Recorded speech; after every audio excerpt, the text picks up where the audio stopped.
That is Miniland at LEGOLAND Windsor, and according to their socials, there's been some new stuff added for 2025. We're going to go and find it. It also seems they're setting up for the Legoland Festival, which starts next weekend, I think. There was a whole load of Fortnite stuff going on down there as well. There's definitely stuff happening, because I think next weekend is the official start of the summer season here at LEGOLAND Windsor. So there's a lot of construction going on today, but I think there's some new skyscrapers in Lego London. Of course, whilst finding the new stuff, we're obviously not going to ignore all the cool stuff that's been here for years. I do enjoy a wander around Miniland. I'm sure I'll have the usual assortment of unpleasantness in the comments section of people saying, oh, you're a grown man going to a theme park on your own. Yeah, because this is awesome. This is why I'm here. I've not gone on a single ride, but I love this. I could just hang out in Miniland all day, and probably shall. We're in Scotland currently. You can see there's train track running all the way around. I think there was a train moving a minute ago, but I think we might have missed it, although I can hear one. But there's Edinburgh Castle, which I saw in real life last year. Got to say, the Lego version, more impressive. To be fair, I am a lot closer to it than I was to the real one. But I think this is all Edinburgh, or at least all Scotland. There's a big old bridge there. I want to see a train going by. I don't remember gravel the size of boulders when I was in Edinburgh, but some of these buildings are very, very cool. Look at the sun damage on them though. I mean, these ones have been here for years. As I get to the other side of Scotland, I can see what I'm here for, which is that London skyline over there with all the new skyscrapers. We will get there, but obviously we've got some other bits and bobs to see on the way. We have another castle there. This is an unlabelled one. But as I am currently midway through building the Lion Knight's castle at home, I'm obviously very interested in any castle I see. In fact, it looks like we have got a label around here. It looks like what my Lion Knight's castle looked like after I've moved it to the Lego City, with all the bits crumbling off of it. Oh, this is just Miniland fun facts. It's somewhere in Wales. Oh, there you go, Caerphilly Castle in Wales.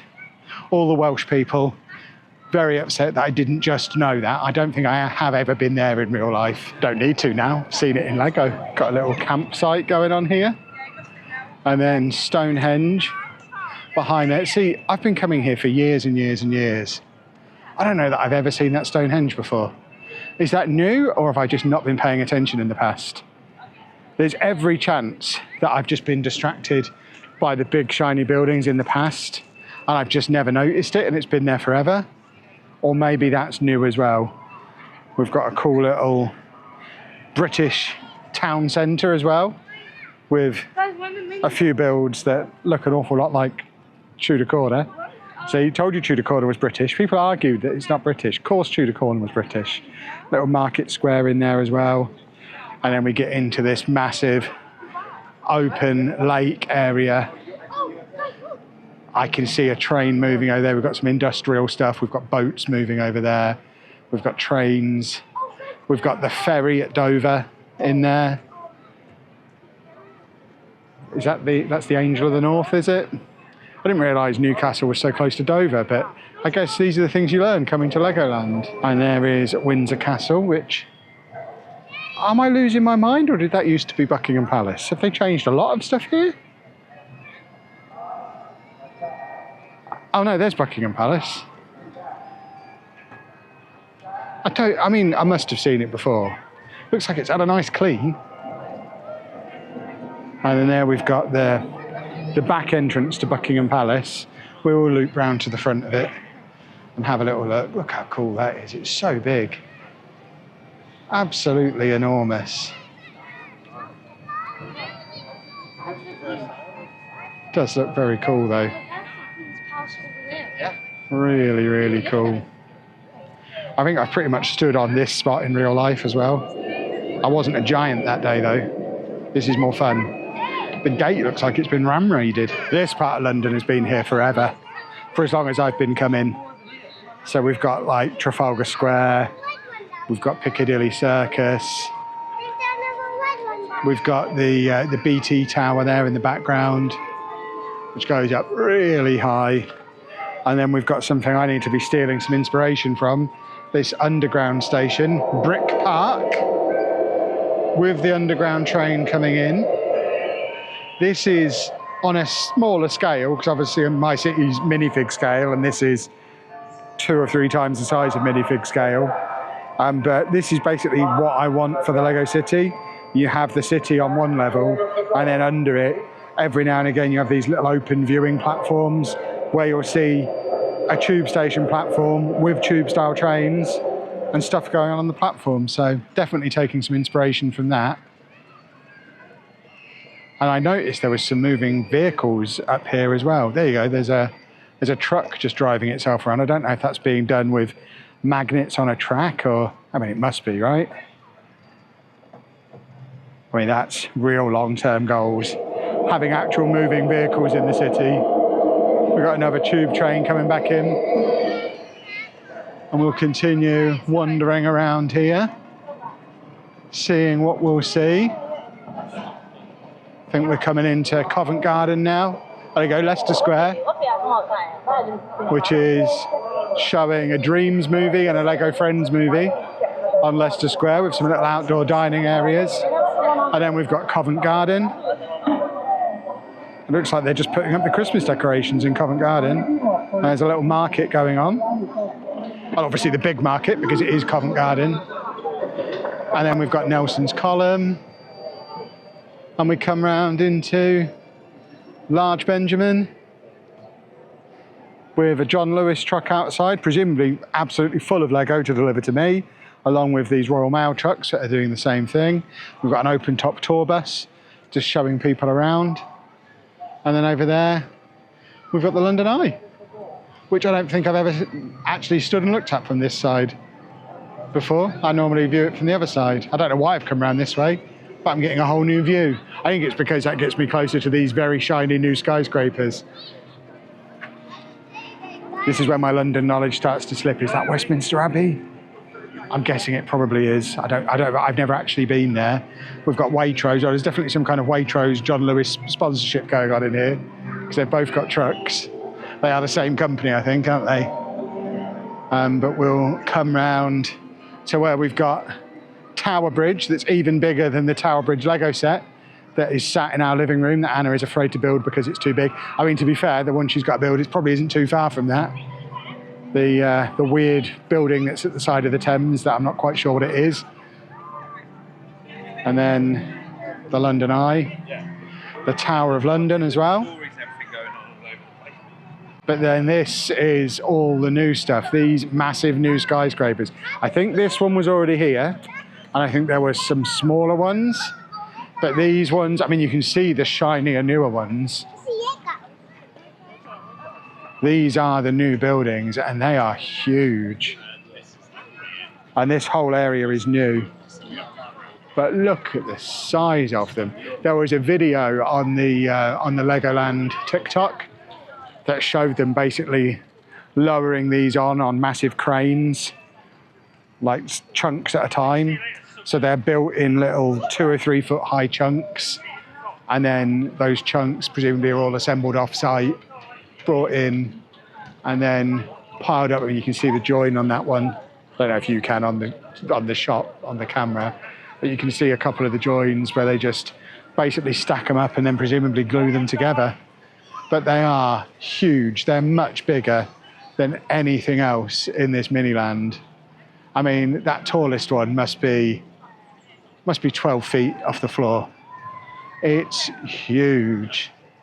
And then we've got more of them round here as well. This little area up here is actually quite a good little viewing platform for all of the new stuff, because obviously we've got lots of little scenes going on in there as well that weren't there before, because the whole area is new.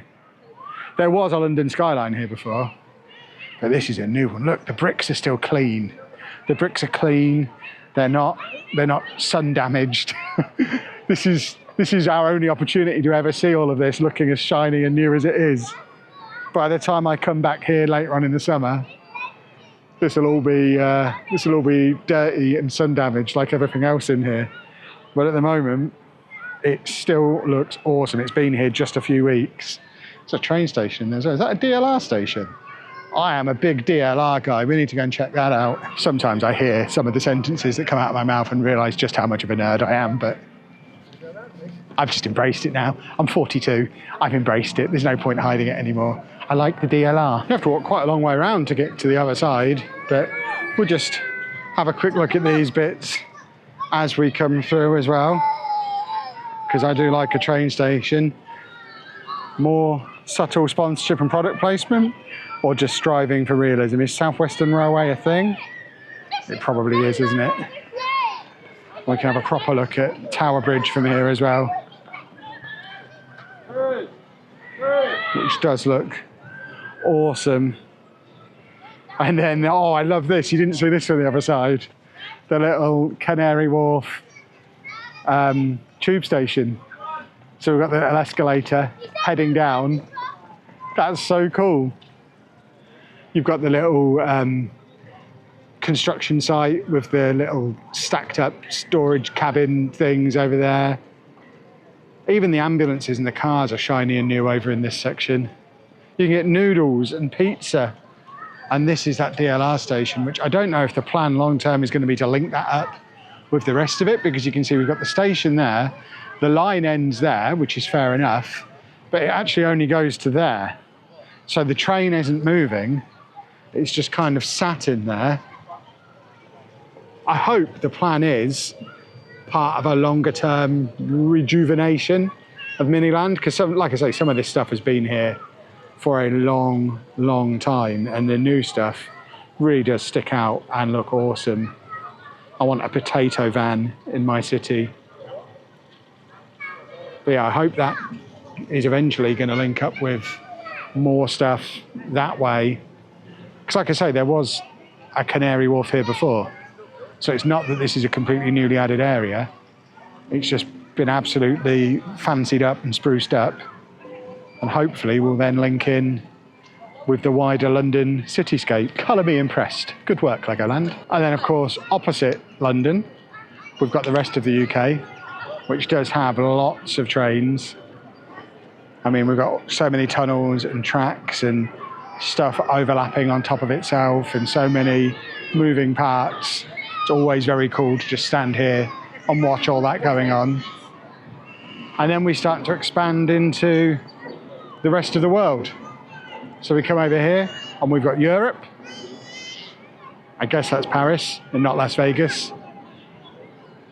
I know there's a massive Netherlands area somewhere which isn't over here. In fact, I say Europe, this is still England. And I guess that train comes through from over there.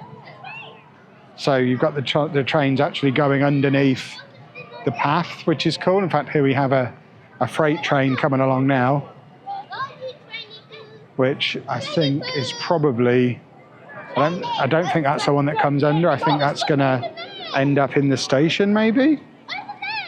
But I think it's this line here that's the one that comes under the path. Oh, there you go, it's going up there and just kind of looping back round, back into that docks, back into that industrial area.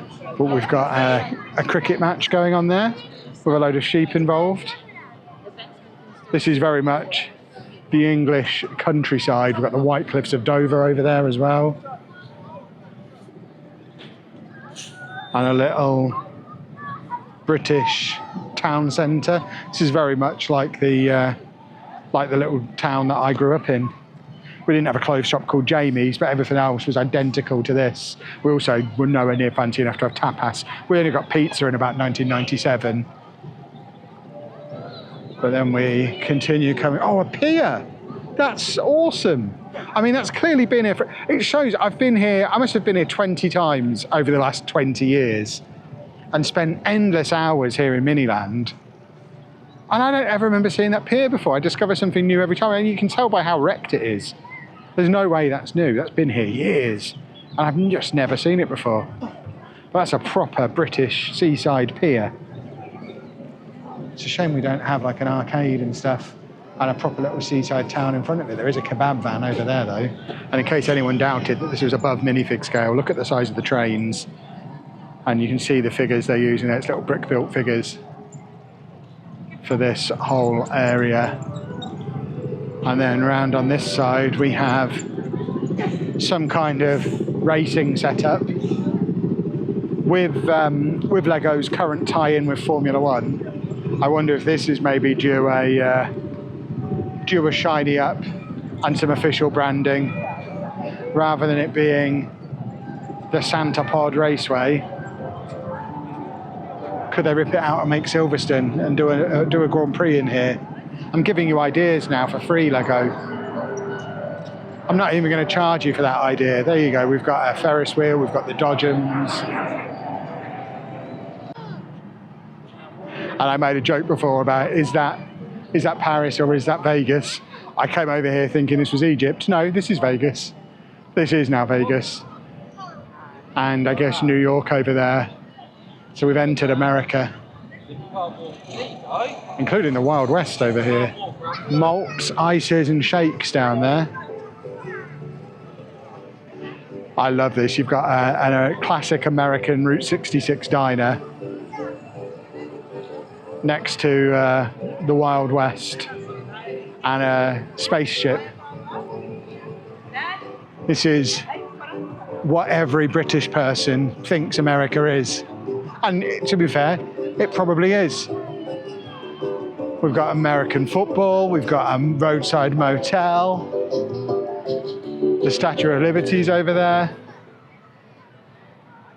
and then yet another fairground.